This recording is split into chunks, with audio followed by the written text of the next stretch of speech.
이제 이 시간에 우리에게 주신 함께 읽은 본문입니다. 시편 15편 말씀에 기초하여서 시편 강해의 15번째 시간으로 여호와의 집에 거하는 자라고 하는 제목으로 함께 말씀의 은혜를 나누도록 하겠습니다. 우리 성도님들 혹시 지난주일 설교 본문과 설교 제목 기억하시는지요? 목사님 왜 항상 그렇게 어려운 민망한 질문을 하십니까? 라고 보실지도 모르겠는데 본문은 시편 14편인 거를 대부분 아실 것입니다. 우리가 시편 한 편씩 살펴보고 있기 때문에 시편의 연속 본문으로 살펴보고 있기 때문에 시편 14편이 본문이었을 것이다 라고 유추하고 그것이 답이 맞습니다. 그러면 제목은 무엇일까요? 감사합니다. 지난주에 우리는 시편 14편에 기초하여서 제가 컨닝할 수 있는 시간을 드린 거예요. 하나님이 없다 하는도다 라고 하는 제목으로 함께 말씀을 살펴봤습니다. 오늘 설교의 제목은 본문은 이제 이어지는 15편 말씀에 기초하여서 여호와의 집에 거하는 자라고 하는 제목으로 살펴보고자 합니다. 보십시오.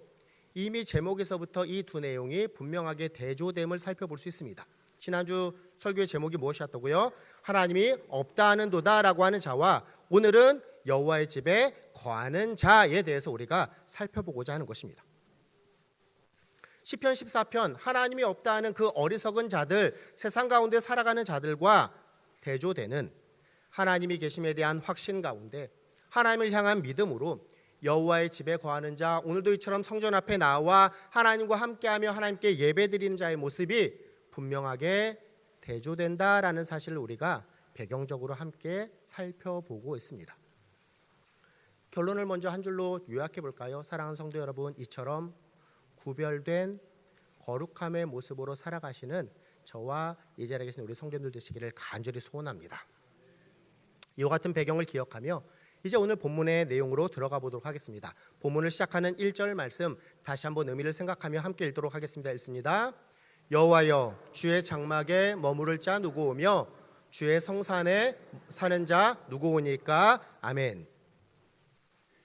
시를 시작하면서 우리는 시인이 여호와여를 부름으로 이 시가 시작되고 있다라는 사실을 살펴보아야 합니다. 여호와여 1절의 내용과 연결해서 생각해 보면 주님의 장막에 머무를 자, 주님의 성산에 사는 자를 누가 판단하신다고요? 여호와께서 판단하신다. 그 모든 일들을 주관하시고 그 모든 일들을 평가하시는 분이 바로 여호와 하나님이시다라는 사실을 시인은 여호와여라고 하는 부름으로 이 시를 시작함으로 분명하게 우리에게 나타내고 교훈하여 줍니다.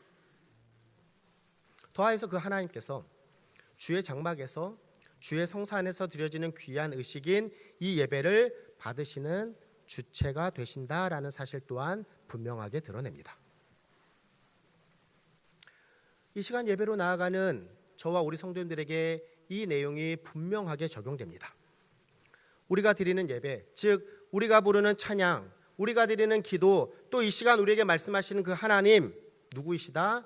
여호와 하나님이시다라는 사실을 분명하게 기억하며 우리가 예배로 나아가야 할 것입니다. 1절 말씀의 시작인 이 여호와여를 부름에 이어서 살펴볼 수 있는 내용은 이것이니 두 개의 수사 의문문을 우리가 1절에서 발견하게 됩니다. 무엇입니까? 하나는 주의 장막에 머무를 자가 누구 오며 또 다른 하나는 무엇입니까? 주의 성산에 사는 자가 누구입니까? 라고 하는 두 개의 수사 의문문을 발견하게 됩니다. 여호와여라고 하는 부름으로 시작하여서 누구입니까? 라고 하는 의문사 두 번을 사용하므로 주의 장막에 머무를 자, 주의 성산에 사는 자가 누구입니까? 라고 하는 질문이 시편 15편의 시작의 내용입니다.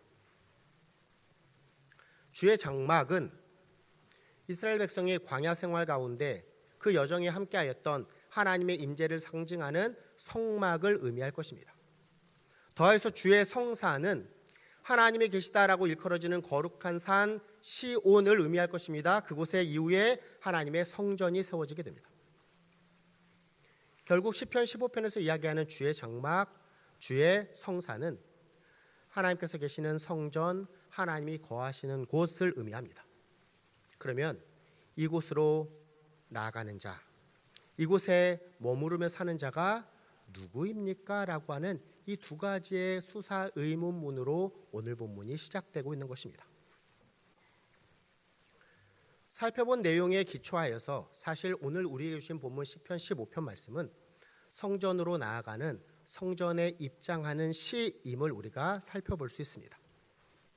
성전으로 나아가는 성전에 입장하는 이 의식은 기본적으로 다음에 세 가지의 단계가 있으니 첫 번째, 성전에 들어갈 수 있는 자의 자격에 대한 질문이 담겨 있습니다. 우리가 1절에서 그것을 살펴보았습니다. 두 번째 자격은 그와 같은 자들에게 대한 구체적인 요구사항이 이러이러하다라는 내용을 기록합니다. 우리가 이제 살펴볼 것입니다. 그리고 마지막, 축복의 선언, 이 세 가지의 내용으로 성전 입장하는 시의 내용이 기록됩니다. 오늘 보면 시편 15편 말씀이 이렇습니다. 1절에서 우리가 지금까지 살펴본 바가 무엇입니까? 성전에 들어갈 수 있는 자격에 대한 질문을 던집니다. 주의 장막에 머무를 자 누구오며 주의 성산에 사는 자가 누구입니까? 라고 하는 질문으로 말입니다. 그리고 이제 그 질문에 대한 대답으로서의 구체적인 요구사항을 살펴볼 것입니다. 그리고 마지막, 축복의 선언이 이들에게 주어집니다. 두 번째, 질문에 대한 요구사항으로서의 내용이 이어지는 본문 2절로 5절 상반절에 다음과 같이 기록하고 있으니 우리 한번 쭉 다시 한번 의미를 생각하면서 읽어보도록 하겠습니다. 읽습니다. 정직하게 행하며 공의를 실천하며 그의 마음에 진실을 말하며 그의 혀로 남을 허물하지 아니하고 그의 이웃에게 악을 행하지 아니하며 그의 이웃을 비방하지 아니하며 그의 눈은 망령된 자를 멸시하며 여호와를 두려워하는 자들을 존대하며 그의 마음에 서원한 것은 해로울지라도 변하지 아니하며 이자를 받으려고 돈을 꾸어주지 아니하며 뇌물을 받고 무죄한 자를 해하지 아니하는 자이니라 기록합니다. 성전에 들어갈 수 있는 자의 자격에 대하여서 본문에서는 몇 가지를 기록하고 있을까요? 그렇죠. 그냥 쭉 읽어보기만 했는데 10가지를 기록합니다. 특별히 4절에 망령된 자를 멸시하는 것과 여호와를 두려워하는 자를 존대하는 것을 상호 보충적인 것 하나로 여긴다면 총 10개입니다. 제가 한번 살펴보겠습니다. 정직하게 행하는 것, 공의를 실천하는 것, 그의 마음에 진실을 말하는 것, 그의 혀로 남을 허물하지 아니하는 것, 그의 이웃에게 악을 행하지 아니하는 것, 그의 이웃을 비방하지 아니하는 것. 7번째, 그의 눈은 망령자들을 멸시하며 여호와를 두려워하는 자들을 존대하는 것. 8번째, 그의 마음에 서원한 것은 해로울지라도 변하지 아니하는 것. 9번째, 이자를 받으려고 돈을 꾸어주지 아니하는 것. 10번째, 뇌물을 받고 무죄한 자를 해하지 아니하는 것에 대하여서 이야기합니다. 먼저 2절 말씀입니다. 여호와의 집에 거할 수 있는 자, 그 자격 요건에 대하여서 10가지 중에서 3가지 긍정적인 조건에 대해서 기록합니다. 2절 말씀 다시 한번 볼까요? 정직하게 행하며 공의를 실천하며 그의 마음에 진실을 말하는 자이다 라고 설명합니다. 가장 중요하게 첫 번째로 이야기하는 것은 이것입니다. 여호와의 집에 거하는 자는 어떠한 자이다? 정직하게 행하는 자이다. 정직하게라고 하는 이 단어, 히브리 원어 단어로는 타밈이라고 하는 단어입니다. 흠잡을 데 없다, 비난할 점이 없다, 진실하다라고 하는 뜻입니다. 그런데 이와 같은 정직하게 행하는 자이다라고 설명합니다. 행하다라고 하는 것은 동사입니다. 히브리 단어로 할라크라고 하는 단어를 쓰는데요. 사실은 걸어가다라고 하는 본연적인 의미를 갖고 있습니다. 지속적인 어떠한 걸어감의 모습과 같이 계속해서 행하여야 한다라고 하는 의미를 갖습니다. 그럼 첫 번째 자격 요건, 정직하게 행하는 자, 어떠한 의미를 갖습니까? 온전함으로 계속해서 걸어가는 자, 온전함을 계속해서 이루어가는 자라고 하는 의미를 갖습니다. 성전에 나아가기 위해, 즉 하나님 앞에 나아가기 위하여서 흠이 없이 살아가며 악을 행하지 않는 자, 그와 같이 신앙인으로서의 합당한 삶을 살아가는 자, 지속적으로 그와 같은 모습으로 살아가는 자가 성전에 들어가기 합당한 자이다라고 설명합니다. 우리는 이 표현을 믿음의 선진들의 모습을 통해서 발견하게 됩니다. 창세기 6장을 보십시오. 악한 세대 속에서도 하나님께서 인정하신 한 의인이 있습니다. 누구이죠? 노아라고 하는 자입니다. 이 노아의 모습을 창세기 6장 9절에서는 다음과 같이 이야기합니다. 완전한 자이다 라고 표현합니다. 아까 말씀드렸던 정직하게라고 하는 단어의 히브리 단어인 탐임이라고 하는 단어를 여기서는 완전하다라고 번역하였습니다. 정직하다라고 하는 뜻입니다. 세상 가운데 흠이 없이 하나님의 뜻대로 살아가는 자가 노아였다라는 사실을 나타냅니다. 창세기 17장에서도 하나님께서 완전하라라고 명하신 자가 있습니다. 누구입니까? 믿음의 조상인 아브라함입니다.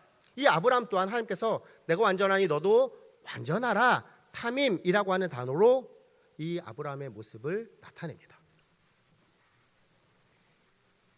하나님께 나아가는 자격에 대해서 우리가 살펴보고 있습니다. 무엇보다도 구약에 있어서 하나님께 나아감에 있어서는 제사의 모습인데, 이 제사의 모습에 있어서 이 탐임이라고 하는 단어의 의미를 우리가 발견할 수 있으니, 제사에 있어서 무엇을 드리죠? 동물을 드립니다. 제물을 드립니다. 그 제물을 드릴 때에 제물의 모습은 어떠해야 됐습니까? 흠이 없고 온전해야 한다. 흠이 없고 탐임의 모습이어야 한다라는 것을 우리가 이 제물의 모습을 통해서도 발견하게 됩니다. 하나님 앞에 나아가는 자의 모습이 어떠해야 한다라고요? 정직하게 행하는 자, 즉 온전함으로 날마다 걸어가는 자. 주일의 교회에서만이 아니라 일상의 삶에 있어서도 악으로부터 멀리 떨어져 진실함으로 정직함의 모습으로 계속해서 하나님의 뜻 가운데 행하며 살아가는 자의 모습이 하나님께 나오는 자의 합당한 모습이다라는 사실을 본문이 기록합니다. 두 번째 조건입니다. 여호와의 집에 거하는 자의 조건. 두 번째가 무엇입니까? 공의를 실천하며 라고 기록합니다. 공의를 실천하다, 우리가 어떻게 적용해 볼 수 있을까요? 의로운 일에 대하여서 무관심하고 한 걸음 뒤로 가는 것이 아니라 적극적으로 그 일을 나타내고자 애쓰는 모습을 나타냅니다. 공의는 사실 하나님의 성품으로 우리가 이야기하는 바입니다. 우리 하나님 특별히 두 가지의 중요한 성품을 갖고 계시니, 하나는 공의의 하나님이시며 하나는 사랑의 하나님이십니다. 우리 하나님을 닮아간다라는 것은 바로 이것입니다. 공의의 하나님을 닮아가게 우리가 공의를 실천하는 자의 모습이어야 한다라는 것을 본문이 우리에게 교훈합니다. 첫 번째 조건이 무엇이었죠? 정직하게 행하는 것. 이것은 사회 가운데 개인 자신에게 적용되는, 어찌 보면 조금은 소극적인 의미로 우리가 이해해 볼 수 있으나, 공의를 실천하다라는 것은 이 모습과 연결해서 더욱더 적극적으로 나 스스로가 아니라 내가 맺고 있는 관계, 내가 속해 있는 공동체, 내가 속해 있는 사회 가운데 적용되는 표현으로 우리가 이해해 볼 수 있습니다. 사회가 악과 죄로 물들어가나 우리는 그 가운데 살아가나 구별됨으로 하나님의 성품을 닮아가며 어떻게 살아가는 자? 공의를 실천하는 자, 그가 바로 여호와의 집에 거하는 자의 합당한 자이다라는 사실을 우리에게 교훈하여 줍니다. 세 번째 여호와의 집에 거하는 자의 조건은 무엇입니까? 그의 마음에 진실을 말하는 자이다라고 기록합니다. 계속해서 시편의 말씀을 우리가 살펴보고 있습니다. 시인 다윗이 처한 상황은 어떻습니까? 우리가 처한 상황과 크게 다르지 않습니다. 아까운데 그 악을 말하며, 시편의 12편의 2절 말씀을 빌려서 말씀을 드리면, 그들의 이웃에게 각각 거짓을 말하며 아첨하는 입술과 두 마음으로 말하는 그와 같은 자들이 악인에 대한 대표적인 표현일진데, 곧 두 마음으로 말하는 그와 같은 자들이 아니라 우리는 어떠한 모습으로 나아가야 한다라고 교훈합니까? 마음의 진실을 말하는 모습이어야 한다라고 기록합니다. 마음이 견고하여 믿을만하고 생각이 신실하여 믿음 가운데 굳건하게 있는 그와 같은 언행의 모습이어야 한다라는 사실을 교훈합니다. 이처럼 마음의 진실을 말하는 자, 곧 마음속에 품고 있는 것, 그 중심이 입술로 말하는 것과 일치되는 자가 여호와의 집에 거하는 자로서의 합당한 자격의 요건이다라고 2절에서 세 가지의 내용을 긍정적으로 이야기합니다. 이처럼 본문에서 여호와의 집에 거하는 자에 대한 자격 요건 10가지 중에 세 가지를 긍정적으로 이야기했다라고 한다면, 이어지는 3절 말씀은 여호와의 집에 거하는 자가 행해야 할 10가지의 자격 요건 중에 세 가지 하지 말아야 될 것을 기록합니다. 본문 3절 함께 또 읽어보도록 하겠습니다. 읽습니다. 그의 혀로 남을 허물하지 아니하고 그의 이웃에게 악을 행하지 아니하며 그의 이웃을 비방하지 아니하며. 아멘. 우리가 앞에서 긍정적인 세 가지의 내용으로 살펴본 2절에서 나온 세 가지의 분사형은 조금은 일반적이고 추상적인 형태입니다. 그런데 이어지는 3절의 내용은 동일한 내용을 조금 더 구체적이고 확고하게 보여줍니다. 2절에서 행하다, 아까 설명드렸습니다. 할라크라고 해서 걷다라고 하는 의미, 실천한다라고 하는 어떠한 행함의 모습, 또 마음의 진실을 말한다라고 하는 표현이 3절에서도 어떻게 연결합니까? 부정어로 연결되긴 하지만 허물하여서 거짓말을 하지 아니하는, 즉 걷지 않는, 행하지 않는, 비방하지 않는, 즉 그렇게 말하지 않는 모습과 동일한 동사의 형태로 연결되어 있습니다. 조금은 어렵게 설명드렸는데 다음과 같은 결론을 우리가 얻을 수 있습니다. 여호와의 집에 거하는 자로서의 합당한 모습, 즉 우리가 믿음 생활을 하는 합당한 모습은 적극적으로 무엇을 하는 모습과 함께 적극적으로 무엇을 하지 않아야 한다라는 모습이 동시에 있다라는 것입니다. 바르게 행하며 걸어가는 모습이 있어야 함과 동시에 바르지 않는 것에 대해서는 우리가 걷지 않고 그 방향으로 가지 않는 모습이 있어야 합니다. 옳은 것에 대해서 실천하고 행하는 모습이 있어야 한다라고 한다면 반대로 세상의 악의 모습, 그들의 모습과 다른 그들의 모습을 따라가지 않는, 그렇게 행하지 않는, 그렇게 실천하지 않는 모습이 있어야 된다는 것입니다. 마음의 진실을 말하는 모습이 있어야 한다라고 한다면 반대로 거짓과 아첨과 비방하는 말은 하지 않아야 한다라는 것이 우리의 믿음에 합당한 모습일 것입니다. 3절에서 이야기하는 이 부정어를 담고 있는 세 가지의 하지 말아야 한다라고 하는 내용은 사실 잘 살펴보십시오. 그 대상에 대하여서 분명하게 언급합니다. 3절입니다. 그의로 남을 허물하지 아니하고 그의 이웃에게 악을 행하지 아니하며 그의 이웃을 비방하지 아니하며 라고 기록합니다.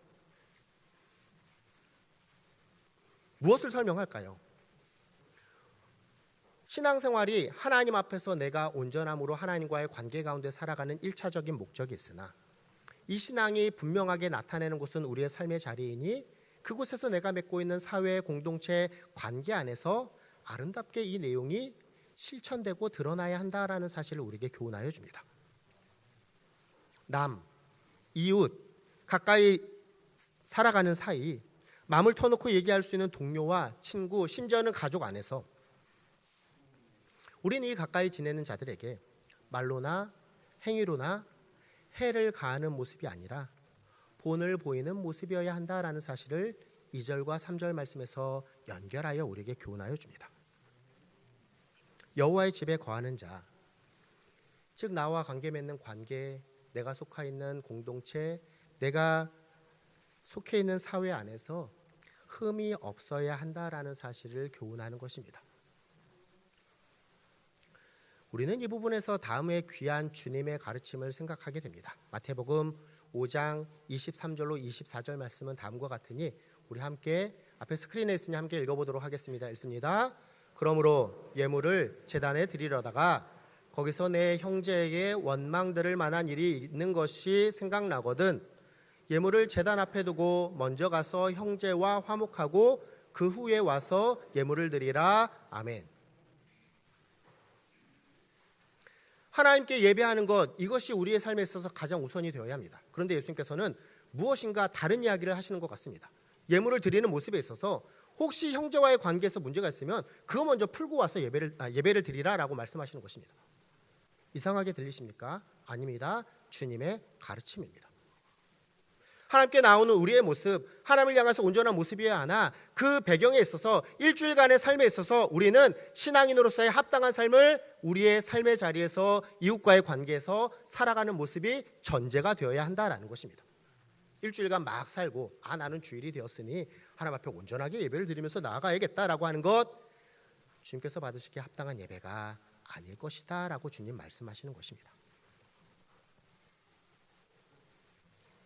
이어지는 4절 말씀을 보면 이제 여호와의 집에 거하는 자가 가져야 할 10가지의 자격 요건 가운데 7번째, 8번째 2가지의 자격 요건에 대해서 기록합니다.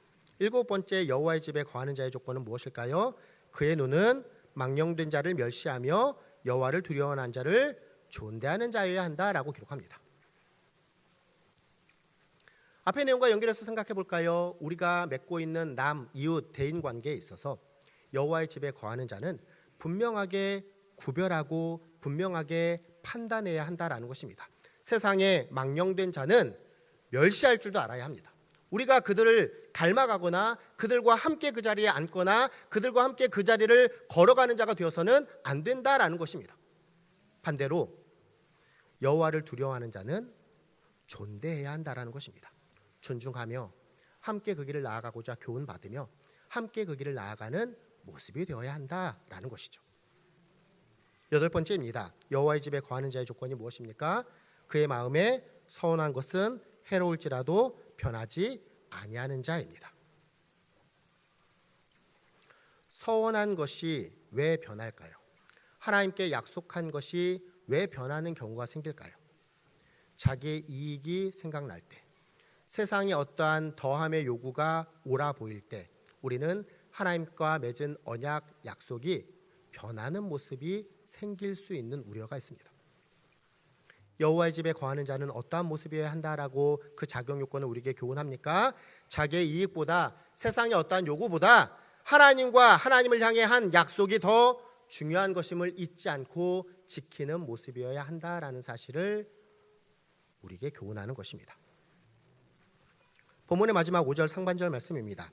이제 마지막 여호와의 집에 거하는 자의 10가지 조건 중에 9번째, 10번째인데요. 9번째는 이자를 받으려고 돈을 구워주지 아니하는 자입니다.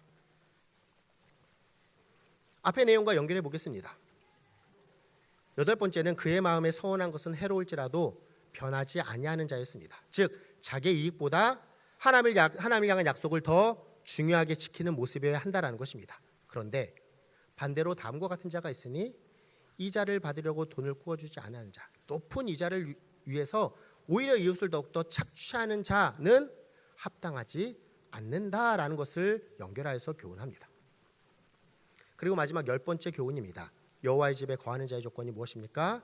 뇌물을 받고 무지한 자를 해하지 아니하는 자입니다. 뇌물을 받음으로 참과 거짓에 대한 눈이 흐려져서 거짓 증언을 하는 악을 저지르는 그와 같은 자가 되지 않아야 한다라는 것을 우리에게 교훈하여 줍니다. 여호와의 집에 거하는 자의 마지막 부분을 살펴보면 무엇과 연결되어 있습니까? 세상에 가장 중요하다라고 하는 가치인 돈의 문제, 재정의 문제와 연결되어 있습니다. 이익을 취함에 있어서도 우리가 하나님께 나아가는 자로서 참된 모습이 어떠한 자임을 교훈합니까? 하나님의 정의와 그 공의를 무너뜨리지 않고 공동체의 유익과 화합을 무너뜨리지 않는 내 개인의 사사로운 이익을 위하여서 어떠한 정의도 무너뜨리고 어떠한 사회적인 기준도 무너뜨리고 심지어는 하나님을 향한 믿음의 공의 또한 무너뜨리는 모습이 되지 않아야 한다라는 사실을 우리에게 교훈하는 것입니다. 오늘 우리에게 주신 본문 시편 15편 말씀에서 기록하고 있는 여호와의 집에 거하는 자의 합당한 자격 요건 10가지를 쭉 살펴보았습니다. 목사님 너무 어려웠습니다 라고 생각하실지 모르겠습니다. 여기서부터 들으시면 됩니다. 깨닫게 되는 놀라운 사실이 있습니다. 여호와의 집에 거하는 자의 조건, 시편 15편에서 시인 다윗이 이야기하는 바가 무엇입니까? 무엇인가? 제사는 이렇게 드려야 되고 제물은 이렇게 드려야 되고 헌금은 이렇게 드려야 되고 봉사는 이렇게 해야 하며 또 하나님께 나아가는 여러 종교적인 모습은 이렇게 되어야 된다라고 이야기하지 않습니다. 여호와께 나아가는 자의 모습은 오히려 신자가 이웃과의 관계 속에서 지켜야 할 사회윤리, 내가 삶의 자리에서 지켜야 할 내가 속한 공동체와 사회 가운데에서 지켜야 할 신앙의 개인적인 윤리를 우리의 믿음과 연결시키고 있다라는 것입니다. 하나님께서 여호와의 집에 거하시는 자, 즉 예배자에게 원하시는 바가 무엇이다라고 지금 이야기하고 있습니까? 단지 규정된 시간, 규정된 장소, 주일에 이 예배 자리에서 합당한 모습으로 나아가는 것, 그것이 여호와의 집에 나아가는 자, 여호와의 성전으로 나아가는 자의 자격 요건이 아니라 예배자로서의 가진 존재의 전 인격적인 모습으로 단지 주일과 성전이 아니라 주중, 아니 우리의 모든 삶과 우리의 삶의 모든 자리에서 이와 같은 신앙의 합당한 모습으로 살아가는 자가 여호와께 나아가는 자의 합당한 자격 요건이다라는 사실을 우리에게 교훈하는 것입니다. 다음과 같이 말씀을 정리해 보고자 합니다. 설 명절과 연결된 주일을 보냅니다. 명절이 되면 우리 성도님들의 가정의 모습은 어떠십니까? 좋은 화목한 가정의 모습으로 또 만남을 기뻐하며 좋은 분위기가 있으며 또 좋은 덕담이 이렇게 나눠지는 그와 같은 모습이시기를 소원합니다. 그런데 안타깝게도 명절이 되면 사건 사고가 끊이지 않습니다. 가정에 모였더니 오랜만에 모여가서 막 이리저리 분란이 일어나고 싸움이 일어나고 오랜만에 만났으니 한번 해결해 보자라고 다툼과 이 싸움이 있는 가정의 모습이 있는가 하면 좋은 분위기는커녕 안 좋은 분위기로 이렇게 다음에는 내가 다시는 안 만난다라고 하는 그와 같은 모습의 가정들이 생기기도 하고 막 잔소리와 큰 소리가 나는 덕담은 온데간데 없는 그와 같은 가정의 모습이 있기도 합니다. 이러한 연장선상에서 신앙에 대한 부분들도 다음과 같이 설명드리고자 합니다. 믿음과 신앙 안에서 한 가족이 된 아름다운 모습이 있을 수도 있고 물론 그러한 모습이 있어야 합니다. 또 그와 같은 부분들이 조금은 연약하고 부족한 그와 같은 영혼들이나 모습이 있다고 한다면 이렇게 신앙생활 잘했으면 좋겠다라고 하는 덕담과 또 믿음의 격려와 또 어떠한 도전의 모습이 아름다운 결과를 맞는 모습으로 나가는 가정이 있을 것입니다. 그런데 믿음과 신앙에 대한 이야기를 하기는 합니다. 그런데 그 모습이 듣기 싫은 강요가 되기도 하고 때로는 마음을 더 다치게 하는 그와 같은 결과를 맞는 가정들도 있을지 모르겠습니다. 이제 그 이야기 좀 그만했으면 좋겠다고. 교회 다닐 거면 당신이나 똑바로 다니지 왜 나한테 그렇게 이야기하냐고.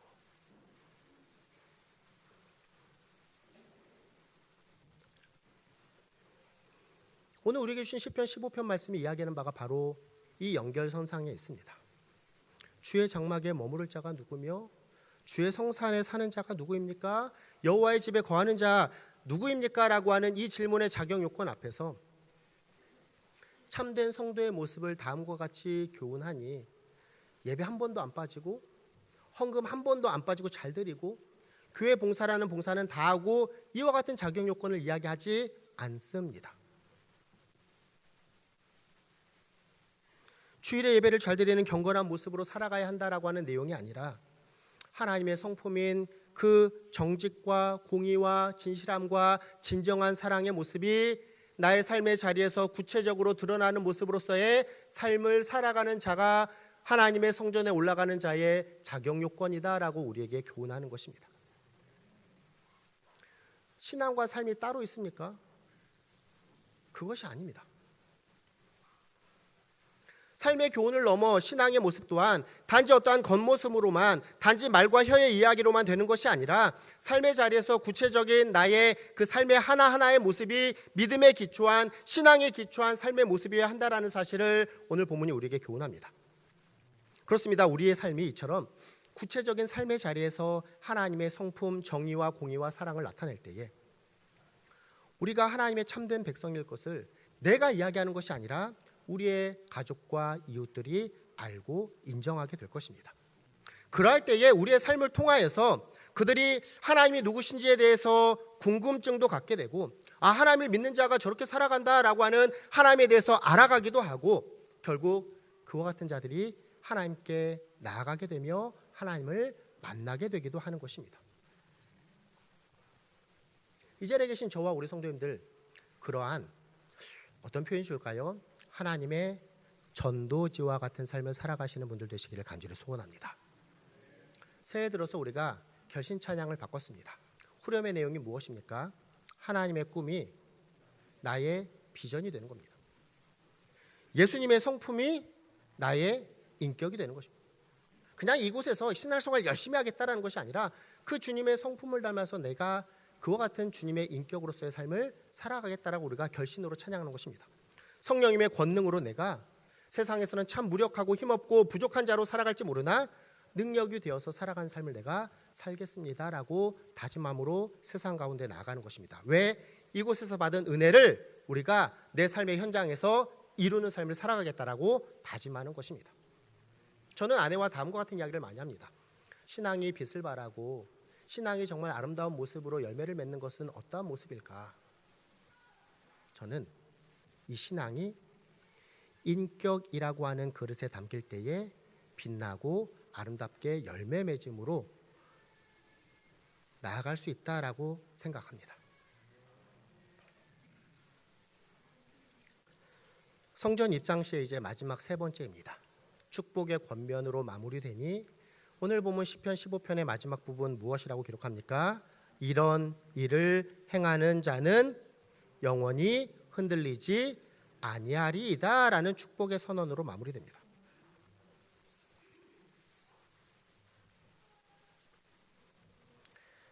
시편 15편의 시인이 여호와의 집에 거하는 자의 자격 요건을 쭉 기록합니다.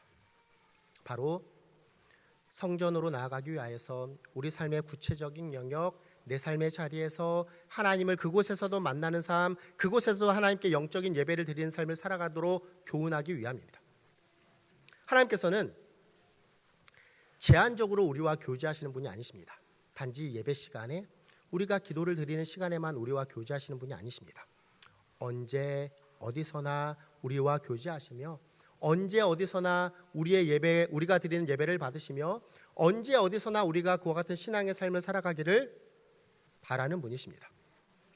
그렇게 살아갈 때 우리는 세상의 어떠한 사상, 어떠한 말, 어떠한 사람, 어떠한 일들로 인하여서 흔들리는 삶을 살아가는 것이 아니라 주일뿐만 아니라 나의 삶의 구체적인 삶의 자리에서도 내가 공부하고 일하고 집에 서 있을 때나 또 직장과 일터에 있을 때나 내가 어디에 있든지 간에 주로 인하여 주님과 걸어가는 삶을 살아가기에 영원히 흔들리지 않는 주님 안에 거하는 참된 예배자가 될 수 있다라는 것이 오늘 본문이 우리에게 주시는 귀한 교훈입니다.